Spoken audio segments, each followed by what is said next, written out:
जय हिंद साथियों, आज मैं आपके लिए लेकर आया हूं सामान्य ज्ञान जीके के टॉप 90 प्रश्न जो सभी एग्जाम्स के लिए बहुत ज़्यादा इंपॉर्टेंट हैं। हाल फिलहाल में होने वाले सभी एग्जाम्स के लिए बहुत ज़्यादा इंपॉर्टेंट हैं। जीके जीएस के ये प्रश्न है। तो आज का पहला क्वेश्चन हमें दिया गया है, मानव शरीर का सबसे बड़ा अंग कौन सा है। मानव शरीर का सबसे बड़ा अंग अगर पूछा जाता है तो आपको याद रखना है, त्वचा जो है मानव शरीर का सबसे बड़ा अंग होता है। बी यहाँ पर राइट आंसर होगा। स्किन जो है सबसे बड़ा अंग होता है मानव शरीर का। नेक्स्ट क्वेश्चन देखिए, विटामिन ए की कमी से कौन सा रोग होता है। विटामिन ए की कमी से रोग जो होता है वो आपका रतौंधी का रोग हो जाता है। विटामिन ए की कमी अगर है तो रतौंधी का रोग हो जाएगा। ए बिल्कुल राइट आंसर होगा। अगला प्रश्न देखिए, लाफिंग गैस का रासायनिक नाम क्या है। लाफिंग गैस जो होती है, हंसाने वाली गैस, उसका रासायनिक नाम क्या है। तो उसका रासायनिक नाम जो है नाइट्रस ऑक्साइड है। बी यहाँ पर राइट आंसर होगा। नाइट्रस ऑक्साइड लाफिंग गैस का रासायनिक नाम होता है। अगला प्रश्न देखिए, शुष्क बर्फ किसे कहा जाता है। ड्राई आइस जो है किसको कहा जाता है। तो शुष्क बर्फ आपको याद रखना है, ठोस कार्बन डाइऑक्साइड को कहा जाता है। बी बिल्कुल राइट आंसर होगा। ठोस कार्बन डाइऑक्साइड को शुष्क बर्फ यानी ड्राई आइस कहा जाता है। अगला प्रश्न देखिए, विद्युत धारा मापने की इकाई क्या है। 2 सेकंड में आपको देता हूं स्टूडेंट, इसी में आपको जिस भी प्रश्न का आंसर पता है कमेंट करें। क्वेश्चन नंबर के साथ में जरूर कमेंट करने की कोशिश करें सभी स्टूडेंट। विद्युत धारा मापने की इकाई क्या है। तो विद्युत धारा मापने की जो इकाई होती है वो आपकी एम्पियर होती है। सी बिल्कुल सही जवाब होगा। एम्पियर जो है विद्युत धारा मापने की इकाई होती है। नेक्स्ट क्वेश्चन देखिए इसी तरीके से, कोशिका का पावर हाउस किसे कहा जाता है। कोशिका का जो है पावर हाउस किसको कहते हैं। तो कोशिका का पावर हाउस जो है माइटोकॉन्ड्रिया को कहा जाता है। सी बिल्कुल सही जवाब होगा। माइटोकॉन्ड्रिया को जो है कोशिका का पावर कहा जाता है। स्टूडेंट, इस क्लास में वो क्वेश्चंस भी रखे गए हैं जो बार बार एग्जाम में रिपीट होते हैं, कॉमन क्वेश्चंस हैं, किसी भी एग्जाम्स में बार बार आते हैं, वही प्रश्न इसमें रखे गए हैं। आगे का क्वेश्चन नंबर 7 देखिए, मानव रक्त का पीएच मान कितना होता है। मानव रक्त का पीएच मान जो है कितना होता है। तो मानव रक्त का पीएच मान जो होता है 7.4 यानी कि 7.4 जो है मानव रक्त का पीएच मान होता है। बी बिल्कुल सही जवाब होगा। अगला प्रश्न देखिए, ध्वनि की तीव्रता मापने की इकाई क्या है। ध्वनि की तीव्रता मापने की जो इकाई होती है डेसिबल होती है। डेसिबल जो है ध्वनि की तीव्रता मापने की इकाई होती है। अगला प्रश्न देखिए दोस्तों, एक स्वस्थ मनुष्य शरीर में जल का प्रतिशत लगभग कितना होता है। एक स्वस्थ मनुष्य के शरीर में जल का प्रतिशत जो होता है लगभग प्रतिशत होता है 60 से 70% होता है। कितना होता है। 60 से 70% जल जो होता है एक स्वस्थ मनुष्य के शरीर में होता है। नेक्स्ट क्वेश्चन देखिए, चेचक के टीके की खोज किसने की थी। फटाफट से आंसर कमेंट करेंगे अगर पता है। चेचक के टीके की खोज किसने की थी। तो चेचक के टीके की खोज एडवर्ड जेनर ने की थी। किसने। एडवर्ड जेनर ने चेचक के टीके की खोज की थी। ए बिल्कुल सही जवाब होगा। नेक्स्ट क्वेश्चन देखिए इसी तरीके से, उगते सूर्य का देश किसे कहा जाता है। उगते सूर्य, land of the rising sun किसे कहा जाता है। तो land of the rising sun जो है जापान को कहा जाता है। सी बिल्कुल राइट आंसर होगा। जापान को कहा जाता है। क्षेत्रफल की दृष्टि से विश्व का सबसे छोटा महाद्वीप कौन सा है। विश्व का सबसे छोटा महाद्वीप क्षेत्रफल की दृष्टि से, कल की क्लास में मैंने आपको बताया था विश्व का सबसे बड़ा महाद्वीप कौन सा है। वो क्लास आपने नहीं देखी तो जाकर जरूर देख लेना, चैनल पर आपको मिल जाएगी जीके जीएस की प्लेलिस्ट सीरीज में बाई आर.के. सरवाली में। तो क्षेत्रफल की दृष्टि से सबसे छोटा महाद्वीप जो होता है वो आपका याद रखेंगे ऑस्ट्रेलिया है। कौन सा है सबसे छोटा महाद्वीप, कौन सा है। ऑस्ट्रेलिया है। डी बिल्कुल राइट आंसर होगा।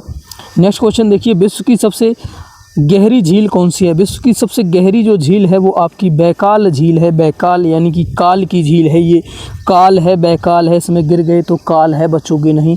बैकाल झील याद रखेंगे। अगला क्वेश्चन देखिए, सफ़ेद हाथियों का देश किसे कहा जाता है। सफ़ेद हाथी जो है कहाँ पर पाए जाते हैं। तो थाईलैंड, सभी को पता होगा। थाईलैंड को सफ़ेद हाथियों का देश कहा जाता है। 15 देखिए, दुनिया की सबसे लंबी पर्वत श्रृंखला कौन सी है। दुनिया की सबसे लंबी जो है पर्वत श्रृंखला है वो आपकी एंडीज पर्वत श्रृंखला है। कौन सी है। एंडीज पर्वत श्रृंखला जो है दुनिया की सबसे लंबी पर्वत श्रृंखला है। सी बिल्कुल सही जवाब होगा। भारत का सबसे दक्षिणतम बिंदु कौन सा है। साउथर्न मोस्ट पॉइंट कौन सा है। भारत का सबसे दक्षिणतम बिंदु जो है इंदिरा पॉइंट है। कौन सा है। इंदिरा पॉइंट जो है भारत का सबसे दक्षिणतम बिंदु है। बी बिल्कुल राइट आंसर होगा।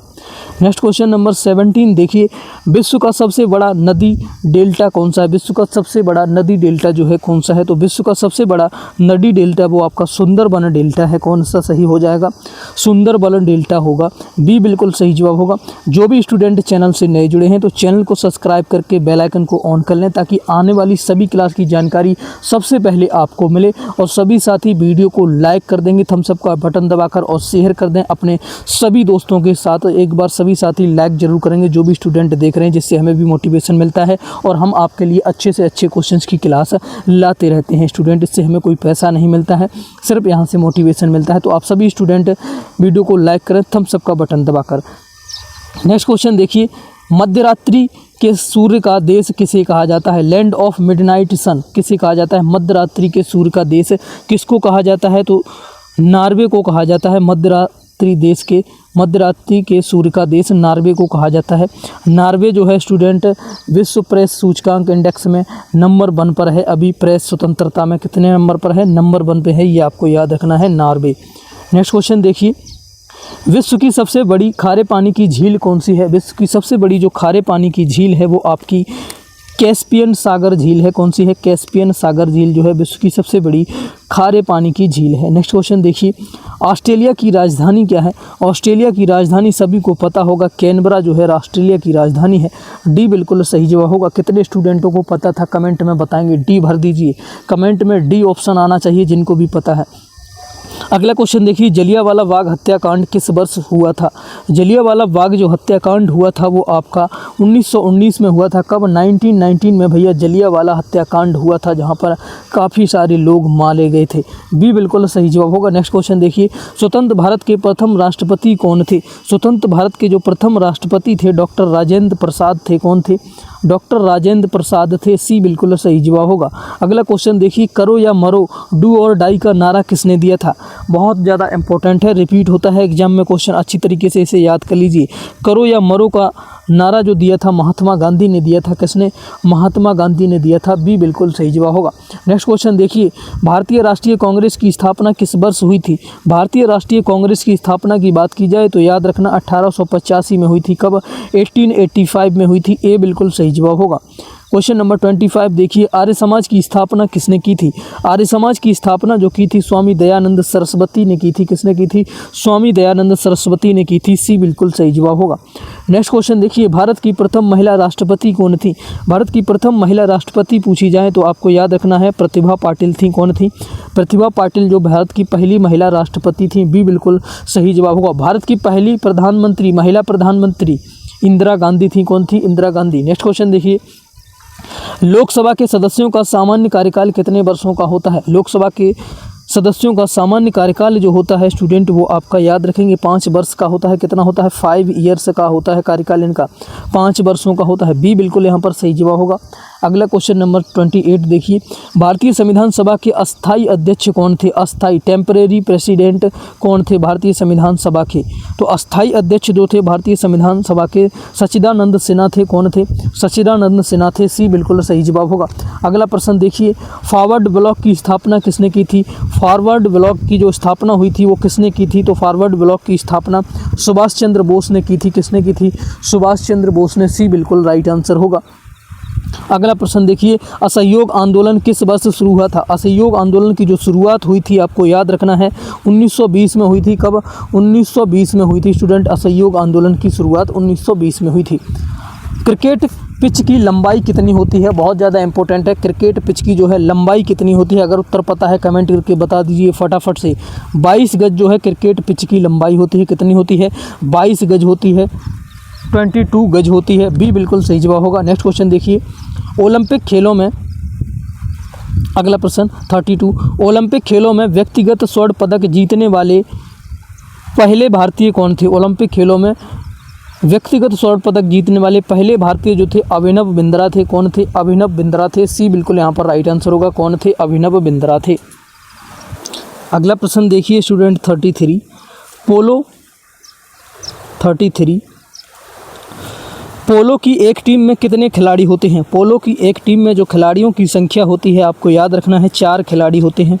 ए बिल्कुल सही जवाब होगा। 4 खिलाड़ी पोलो की एक टीम में होते हैं। कितनी टीम में? एक टीम में होते हैं। डूरंड कप किस खेल से संबंधित है? बहुत ज़्यादा इंपॉर्टेंट है, स्टार लगा लीजिए, बार बार रिपीट होता है हर एग्जाम में। डूरंड कप का जो संबंध है स्टूडेंट फुटबॉल से है। किससे है? फुटबॉल से है। सी बिल्कुल सही जवाब होगा। आगे देखिए शतरंज के बोर्ड में कितने वर्ग होते हैं। शतरंज के बोर्ड में जो है कितने वर्ग होते हैं, तो शतरंज के बोर्ड में 64 यानी कि 64 वर्ग होते हैं। कितने होते हैं? 64 वर्ग होते हैं। आगे देखिए थॉमस कप का संबंध, ये भी बहुत इंपॉर्टेंट है। थॉमस कप का जो संबंध है स्टूडेंट वो किससे है? बैडमिंटन से है। ए बिल्कुल सही जवाब होगा। थॉमस कप का संबंध जो है बैडमिंटन से है। और डूरंड कप का जो संबंध है स्टूडेंट फुटबॉल से है, अभी बताया है। अगला क्वेश्चन देखिए, बेसबॉल की एक टीम में कितने खिलाड़ी होते हैं? बेसबॉल की एक टीम में कितने खिलाड़ी होते हैं? बहुत इंपॉर्टेंट है। बेसबॉल की एक टीम में 9 खिलाड़ी होते हैं। कितने होते हैं? 9 खिलाड़ी होते हैं। बी बिल्कुल सही जवाब होगा। अगला प्रश्न देखिए, डेविस कप जो है का संबंध किस खेल से है? डेविस कप का संबंध जो है टेनिस से है। किससे है? टेनिस खेल से है। डेविड कप का संबंध बहुत इंपॉर्टेंट है ये भी। आगे देखिए, आधुनिक ओलंपिक खेलों की शुरुआत किस वर्ष हुई थी? आधुनिक ओलंपिक खेलों की जो शुरुआत हुई थी कौन से वर्ष हुई थी? तो 1896 में हुई थी। कब? 1896 में जो है आधुनिक ओलंपिक खेलों की शुरुआत हुई थी। अगला प्रश्न देखिए, भारत ने पहली बार क्रिकेट विश्व कप किस वर्ष जीता था? भारत ने पहली बार क्रिकेट विश्व कप जो जीता था स्टूडेंट वो आपका 1983 में जीता था। कब? 1983 में भारत ने पहली बार क्रिकेट विश्व कप जीता था। कब? 1983, याद रखेंगे। अगला प्रश्न देखिए, स्टैच्यू ऑफ यूनिटी की ऊंचाई कितनी है? स्टैच्यू ऑफ यूनिटी की जो ऊंचाई है वो आपको याद रखनी है, 182 मीटर है। कितनी है? 182 मीटर है। सी बिल्कुल सही जवाब होगा। अगला क्वेश्चन देखिए, भारत का राष्ट्रीय पुष्प कौन सा है? जल्दी से कमेंट बताइए फटाफट से। बहुत सिंपल क्वेश्चन आ गया। भारत का राष्ट्रीय पुष्प कौन सा है? कमल है। डी बिल्कुल राइट आंसर होगा। कौन सा है? कमल है। अगला क्वेश्चन देखिए, भारत का राष्ट्रीय पक्षी कौन सा है? भारत का राष्ट्रीय पक्षी बताइए फटाफट से कौन सा है? भारत का राष्ट्रीय पक्षी सभी को पता होगा, बहुत इजी है। कमेंट करके बताइए इस क्वेश्चन का आंसर। आप ही लोग बताइए, मैं नहीं बताऊंगा, उत्तर कमेंट में बताइए। अगला क्वेश्चन देखिए, विश्व की सबसे लंबी दीवार कौन सी है? विश्व की सबसे लंबी जो दीवार है कौन सी है? तो विश्व की सबसे लंबी दीवार स्टूडेंट चीन की महान दीवार है। कौन सी है? चीन की महान दीवार। सी बिल्कुल सही जवाब होगा। नेक्स्ट क्वेश्चन देखिए, संयुक्त राष्ट्र सुरक्षा परिषद में कितने स्थायी सदस्य हैं? संयुक्त राष्ट्र सुरक्षा परिषद UNSC में कितने स्थायी सदस्य हैं? तो इनमें स्थायी सदस्यों की संख्या जो है 5 हैं। 5 जो है स्थायी सदस्य हैं। अगला क्वेश्चन देखिए, रूस की मुद्रा क्या है? रूस की जो करेंसी है क्या है? तो रूस की मुद्रा रूबल है। क्या है? रूबल जो है रूस की मुद्रा है। बहुत ज़्यादा इंपॉर्टेंट है। नेक्स्ट क्वेश्चन देखिए, मैकमोहन रेखा किन 2 देशों के बीच की सीमा है? मैकमोहन रेखा जो है किन 2 देशों के बीच की सीमा रेखा है? तो यह मैकमोहन रेखा जो है भारत और चीन के बीच की सीमा रेखा है। और भारत और पाकिस्तान के बीच की सीमा रेखा कौन सी है? जल्दी से कमेंट करके बताएंगे सभी स्टूडेंट। भारत और पाकिस्तान के बीच की सीमा रेखा कौन सी है? कमेंट करके बताएंगे। नेक्स्ट क्वेश्चन देखिए, चीन की राजधानी क्या है? चीन की राजधानी अगर पूछे तो आपको याद रखना है बीजिंग जो है चीन की राजधानी है। कौन सी है? बीजिंग जो है चीन की राजधानी है। नेक्स्ट क्वेश्चन देखिए, नोबेल पुरस्कार कितने क्षेत्रों में दिया जाता है? नोबेल पुरस्कार जो है कुल कितने क्षेत्रों में दिया जाता है? तो नोबेल पुरस्कार जो है आपका 6 क्षेत्रों में दिया जाता है। सी बिल्कुल राइट आंसर होगा। 6 क्षेत्रों में दिया जाता है। विश्व का सबसे बड़ा महाकाव्य कौन सा है? विश्व का सबसे बड़ा महाकाव्य जो है कौन सा है? तो विश्व का सबसे बड़ा महाकाव्य महाभारत है। कौन सा है? महाभारत है। बी बिल्कुल राइट आंसर होगा। महाभारत विश्व का सबसे बड़ा महाकाव्य है। स्टूडेंट यहाँ पर आपके 50 क्वेश्चन से कंप्लीट हो गए। अगर आपने यहाँ तक जुड़े हैं तो आप अपने एग्ज़ाम की तैयारी के लिए बहुत सीरियस हैं, तो आगे के क्वेश्चन बहुत ज़्यादा इंपॉर्टेंट हैं, तो उनको भी देख कर जाना सभी साथी। और सभी साथियों से फिर से एक बार रिक्वेस्ट है, वीडियो को लाइक शेयर कर दें सभी स्टूडेंट, और चैनल को सब्सक्राइब जरूर कर लें। नेक्स्ट क्वेश्चन की ओर चलिए। रेडियो का आविष्कार किसने किया था? रेडियो का जो है आविष्कार किसने किया था? और सभी स्टूडेंट कमेंट करके एक बार ज़रूर बताना आप किस एग्ज़ाम के लिए जीके जीएस की यह क्लास देख रहे हैं, आप कौन से एग्ज़ाम की तैयारी कर रहे हैं, कमेंट में ज़रूर बताना। रेडियो का आविष्कार जो है किया था स्टूडेंट, आपको याद रखना है किसने किया था? रेडियो का आविष्कार किसने किया था? फटाफट से बता देंगे। रेडियो का आविष्कार किसने किया था? रेडियो को आविष्कार जो है स्टूडेंट किसने किया था? गुग्लियल्मो मार्कोनी ने किया था। किसने? गुग्लियल्मो मार्कोनी ने कब किया था? 1896 में इसका आविष्कार हुआ था। बी बिल्कुल सही जवाब होगा। नेक्स्ट क्वेश्चन देखिए, बहुत इंपॉर्टेंट क्वेश्चन था। बिजली के बल्ब का फिलामेंट किस धातु का बना होता है? बिजली के बल्ब में जो फिलामेंट लगा होता है वो कौन सी धातु का बना होता है? तो सभी को पता होना चाहिए, टंगस्टन का बना होता है। किसका? टंगस्टन का बना होता है। सी सही जवाब होगा। अगला प्रश्न देखिए, भारी जल का रासायनिक नाम क्या है? हैवी जल का जो हैवी वाटर का रासायनिक नाम क्या होता है? तो हैवी वाटर का रासायनिक नाम होता है ड्यूरेटियम ऑक्साइड होता है। क्या होता है? ड्यूरेडियम ऑक्साइड होता है। ए बिल्कुल सही जवाब होगा। नेक्स्ट क्वेश्चन देखिए, विटामिन डी का सबसे अच्छा प्राकृतिक स्रोत क्या है? विटामिन डी का सबसे अच्छा प्राकृतिक स्रोत जो है सूर्य का प्रकाश होता है। सूर्य का प्रकाश है। सी बिल्कुल सही जवाब होगा। अगला प्रश्न देखिए, नेक्स्ट क्वेश्चन, मनुष्य के आँख में किस वस्तु का प्रतिबिंब कहाँ बना? मनुष्य की आँख में किसी वस्तु का प्रतिबिंब जो है कहाँ बनता है? इमेज जो बनती है मनुष्य के आँख में कहाँ पर बनती है? वो आपकी रेटिना में बनती है। कहाँ पर? रेटिना। सी बिल्कुल राइट आंसर होगा, बहुत इंपॉर्टेंट है। नेक्स्ट क्वेश्चन देखिए, डायनामाइट के आविष्कारक कौन थे? डायनामाइट के जो आविष्कारक थे कौन थे? तो डायनामाइट के आविष्कारक अल्फ्रेड नोबेल थे। कौन थे? अल्फ्रेड नोबेल थे। ए बिल्कुल सही जवाब होगा। दूध में मुख्य रूप से कौन सा अम्ल पाया जाता है? दूध में मुख्य रूप से कौन सा अम्ल पाया जाता है? तो दूध में मुख्य रूप से लैक्टिक एसिड पाया जाता है। बी राइट आंसर होगा। लैक्टिक एसिड जो है दूध में पाया जाता है। एक्सरे की खोज किसने की थी? एक्सरे जो होता है उसकी खोज किसने की थी? तो एक्सरे की खोज स्टूडेंट फटाफट से याद रखेंगे, विल्हेम कॉनराड रोंटगेन ने की थी। किसने? एक्सरे की खोज किसने की थी? विल्हेम कॉनराड रोंटगेन ने की थी एक्सरे की खोज। नेक्स्ट क्वेश्चन देखिए, ब्रह्मांड में सबसे हल्की गैस कौन सी है? ब्रह्मांड में सबसे हल्की गैस कौन सी है? तो ब्रह्मांड में सबसे हल्की जो गैस है वो आपकी हाइड्रोजन है। कौन सी है? सी राइट आंसर होगा। हाइड्रोजन जो है ब्रह्मांड में सबसे हल्की गैस होती है। अगला क्वेश्चन देखिए, बायोगैस में मुख्य रूप से कौन सी गैस पाई जाती है? बायोगैस में मुख्य रूप से जो गैस पाई जाती है वो आपकी मीथेन गैस पाई जाती है। ए बिल्कुल सही जवाब होगा। मीथेन गैस पाई जाती है। भारत में सबसे अधिक वन किस राज्य में पाए जाते हैं? भारत में सबसे अधिक जो वन हैं वो कहाँ पर पाए जाते हैं? मध्य प्रदेश में पाए जाते हैं। कहाँ पर? बी राइट आंसर होगा। मध्य प्रदेश में सबसे अधिक वन भारत में पाए जाते हैं। सिल्वर क्रांति का संबंध किसके उत्पादन से है? सिल्वर क्रांति का जो संबंध है याद रखेंगे अंडा उत्पादन से है। बी राइट आंसर होगा। किससे है? अंडा उत्पादन से है। नेक्स्ट क्वेश्चन देखिए, भारत का सबसे बड़ा बंदरगाह कहाँ स्थित है? भारत का सबसे बड़ा जो पोर्ट बंदरगाह है वो आपका कहाँ पर स्थित है? मुंबई में स्थित है। सी बिल्कुल सही जवाब होगा। मुंबई में स्थित है। अगला प्रश्न देखिए, नीली क्रांति किससे संबंधित है? बहुत इंपॉर्टेंट है, बार बार रिपीट होने वाले क्वेश्चन यहाँ से शुरू हो गए हैं। जो कॉमन क्वेश्चन हैं सभी एग्जाम में रिपीट होते हैं। नीली क्रांति का जो संबंध है वो मत्स्य पालन यानी कि मछली पालन से है। ए बिल्कुल राइट आंसर होगा। नेक्स्ट क्वेश्चन देखिए फटाफट से, भाभा परमाणु अनुसंधान केंद्र कहाँ स्थित है? भाभा परमाणु एंड अनुसंधान केंद्र जो है कहाँ पर स्थित है? ये आपके टारबे मुंबई में है। बी राइट आंसर होगा। टारबे मुंबई में स्थित है। नेक्स्ट क्वेश्चन देखिए, प्रसिद्ध चिल्का झील किस राज्य में स्थित है? प्रसिद्ध चिल्का झील है जो कौन से राज्य में स्थित है? उड़ीसा में स्थित है। कहाँ पर है? चिल्का झील जो है उड़ीसा में स्थित है। इंपॉर्टेंट क्वेश्चन है, रिपीट होता है एग्जाम में ये। अगला प्रश्न देखिए, भारत में सोने की खान मुख्य रूप से कहाँ स्थित है? भारत में जो गोल्ड माइनिंग की जो खान है स्टूडेंट वो कहाँ पर स्थित है?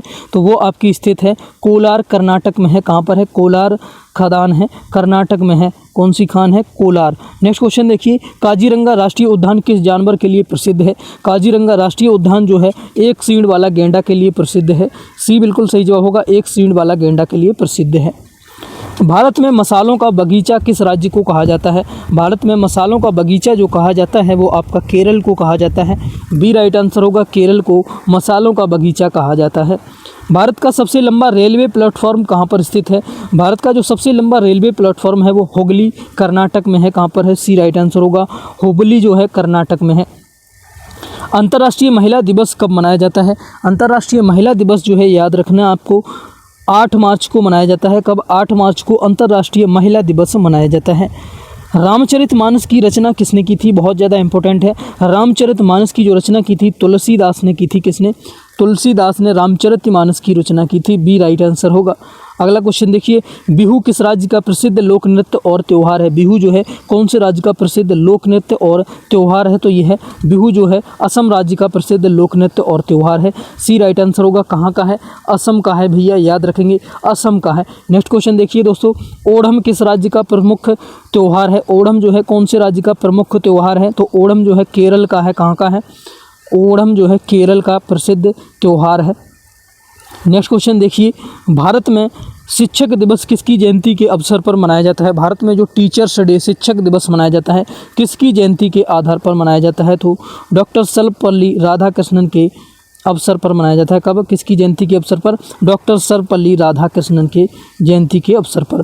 नेक्स्ट क्वेश्चन देखिए, प्रसिद्ध पुस्तक विंग्स ऑफ फायर के लेखक कौन है? बहुत इंपॉर्टेंट है, पूछी जाती है। प्रसिद्ध पुस्तक विंग्स ऑफ फायर के जो लेखक हैं डॉक्टर APJ अब्दुल कलाम है। कौन है? डॉक्टर APJ अब्दुल कलाम है। बी बिल्कुल सही जवाब है। इन्हें मिसाइल मैन के नाम से भी जाना जाता है, सबसे ज़्यादा मिसाइल इन्होंने भारत को दी हैं बनाकर।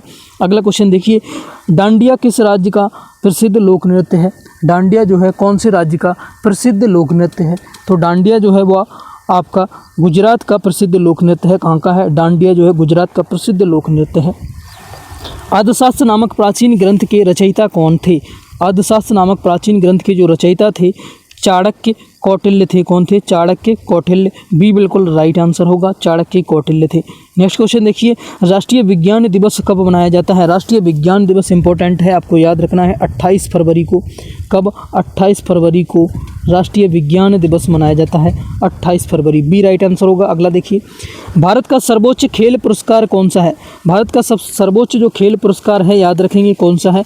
भारत का सर्वोच्च खेल पुरस्कार जो है मेजर ध्यानचंद्र खेल रत्न पुरस्कार है। सी राइट आंसर होगा, मेजर ध्यानचंद्र खेल रत्न पुरस्कार है।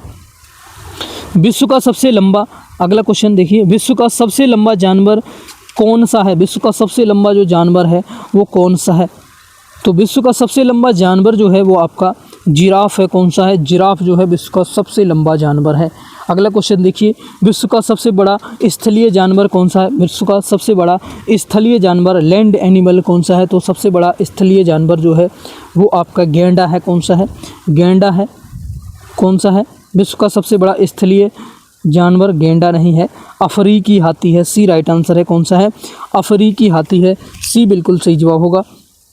अगला प्रश्न देखिए, कौन सा जानवर अपने पूरे जीवन में कभी पानी नहीं पीता है? ऐसा कौन सा जानवर है जो अपने पूरे जीवन में कभी पानी नहीं पीता है? तो वह है आपका कंगारू और चूहा है। बी राइट आंसर होगा। चूहा तो पीता है लेकिन कंगारू चूहा नहीं पीता है। कौन सा? कंगारू चूहा नहीं पीता है। अगला क्वेश्चन देखिए, दुनिया की छत किस पठार को कहा जाता है? दुनिया की छत जो है कौन से पठार को? Roof of the world. दुनिया की छत कौन से पठार को कहा जाता है? तो दुनिया का पठार जो है, छत जो है तिब्बत का पठार को कहा जाता है, जिसे पामीर पठार भी कहते हैं। बी राइट आंसर होगा। तिब्बत का पठार को दुनिया की छत कहा जाता है। हजारों झीलों की भूमि किसे कहा जाता है? हजारों झीलों की भूमि याद रखेंगे, हजारों झीलों की भूमि फटाफट से कमेंट करके बताएंगे। फिनलैंड को हजारों झीलों की भूमि किसे? फिनलैंड को कहा जाता है। अगला क्वेश्चन देखिए, कौन सा जीव अपनी त्वचा से सांस लेता है? ऐसा कौन सा जीव है जो अपनी त्वचा से सांस लेता है? वह जीव कौन सा है? वह आपका केंचुआ है जो अपनी त्वचा से सांस लेता है। सी राइट आंसर होगा। अगला देखते हैं, भारत का राष्ट्रीय जलीय जीव कौन सा है? भारत का राष्ट्रीय जलीय जीव जो है वो कौन सा है? तो भारत का राष्ट्रीय जलीय जीव जो है गंगा डॉल्फिन है। कौन है? गंगा डॉल्फिन है। सी बिल्कुल राइट आंसर होगा। नेक्स्ट क्वेश्चन देखिए, विश्व का सबसे बड़ा फूल कौन सा है? विश्व का जो सबसे बड़ा फूल है कौन सा है? तो विश्व का सबसे बड़ा फूल जो है वो आपका रैफलेसिया है। कौन सा है? रैफलेसिया जो है विश्व का सबसे बड़ा फूल है। सी राइट आंसर होगा। अगला क्वेश्चन देखिए, किस ग्रह को नीला ग्रह कहा जाता है? कौन सा ग्रह है जिसे ब्लू प्लैनेट कहा जाता है? नीला ग्रह। तो नीला ग्रह पृथ्वी को कहा जाता है, जिस पर 70% लगभग पानी है। नीला ग्रह पृथ्वी को कहा जाता है। अगला क्वेश्चन देखिए, अंतिम प्रश्न है, ताजमहल का निर्माण किस मुगल सम्राट ने करवाया था? अकबर, जहांगीर, शाहजहां, औरंगजेब। इस क्वेश्चन का आंसर आप लोग कमेंट करके बता देना। HW का क्वेश्चन आपको दिया जाता है, होमवर्क के लिए है, और कमेंट करके बताना आज के 90 में से आपका कितना स्कोर आया है, कितने क्वेश्चन ईमानदारी से आपने सही कर पाए हैं। एक बार कमेंट करके ज़रूर बताना स्टूडेंट। और क्लास तो आपने लाइक शेयर कर ही दी होगी स्टूडेंट, बार बार कहने की ज़रूरत नहीं है, थम्स अप का बटन दबाकर लाइक कर दी होगी। और जिन भी साथियों ने अभी भी चैनल को सब्सक्राइब नहीं किया तो सब्सक्राइब कर लें, बेल आइकन को भी ऑन कर लें, ताकि आने वाली सभी वीडियोज़ की जानकारी आपको मिलती रहे। और स्कोर कमेंट करके बताना, साथ ही इस क्वेश्चन का आंसर भी कमेंट में बता देना फटाफट से, क्या इसका राइट आंसर होगा। और पिछली क्लासेज को जिन भी स्टूडेंटों ने नहीं देखा है जाकर ज़रूर देख लेना। और आप किस एग्ज़ाम की तैयारी कर रहे हैं कमेंट में बताना। और साथ ही इसका क्लास का फ्री PDF आपको हमारे टेलीग्राम चैनल पर मिल जाएगा। टेलीग्राम चैनल को अगर ज्वाइन नहीं किया है तो लिंक वीडियो के डिस्क्रिप्शन में मिल जाएगा, और वहाँ पर स्टूडेंट हमारे फेसबुक पेज, इंस्टा और व्हाट्सअप का भी लिंक मिलेगा, वहाँ पर भी आप हमें फॉलो ज़रूर कर लें। वहाँ से भी काफ़ी अपडेट्स आपको मिलती रहती हैं, तो स्टूडेंट वहाँ पर जाकर ज़रूर टेलीग्राम पर अभी कुछ दिनों के लिए बैन लगा हुआ है स्टूडेंट, तो इसलिए शायद आप ना ज्वाइन कर पाएँ, लेकिन 1-2 दिन में जो बैन हट जाएगा, आज ही हटने वाला है, हट जाएगा तो स्टूडेंट आप ज्वाइन कर सकते हैं और बिल्कुल फ्री में आपको PDF इसकी मिल जाएगी। स्टूडेंट लगे रहिए स्टूडेंट, एक दिन सफलता जरूर मिलेगी, मेहनत करने वालों की कभी हार नहीं होती है। मिलते हैं अगली क्लास में, तब तक के लिए थैंक यू, जय हिंद। अगर GK GS को इम्प्रूव करना चाहते हैं तो डेली क्लास लेते रहिए, चैनल पर आती है स्टूडेंट। हमारा एक दूसरा चैनल भी जिसका लिंक नीचे आपको मिल जाएगा चैनल के सजेशन में, फ्यूचर एग्जाम्स के नाम से, उसे भी सब्सक्राइब कर लीजिए। वहाँ पर भी हम GK GS को डिटेल में करा रहे हैं और साथ ही हिंदी को भी हम अच्छी तरीके से करवाने वाले हैं, तो उस चैनल को भी सब्सक्राइब जरूर करें। थैंक यू, जय हिंद।